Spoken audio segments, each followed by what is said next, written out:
Photo म्हणजेच light. आणि ह्या लाईटचं महत्त्व किती आहे तर पहा, आपण वेगवेगळ्या प्रकारच्या लाईट्स वापरू शकतो. आत्तासुद्धा मी जे तुम्हाला दिसतो आहे इथे 2 लाईट्स वापरल्या गेलेल्या आहेत. एक आहे ती माझी मेन लाईट आणि दुसरी आहे जिकडे एजवरती आलेली आहे ती एज लाईट, बरोबर.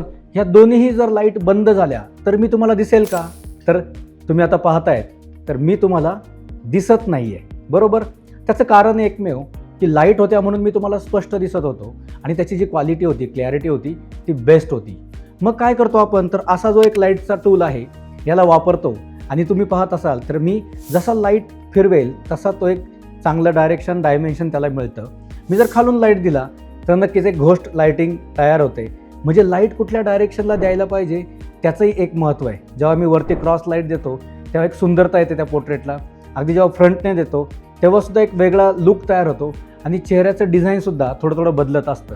बट ह्याच लाईटला आपण चुकीच्या जर पद्धतीने वापरलं, अनेक जण मोबाईलमध्ये फोटो काढताना ह्या चुका करतात की खालून लाईट दिली जाते आणि तेव्हा मात्र तो सुंदर चेहरा खूप एक डरावना बनतो, भीतीदायक बनतो. म्हणून लाईटचं डायरेक्शन खूप जास्त महत्त्वाचं जेव्हा आपण फोटोग्राफी करत असतो.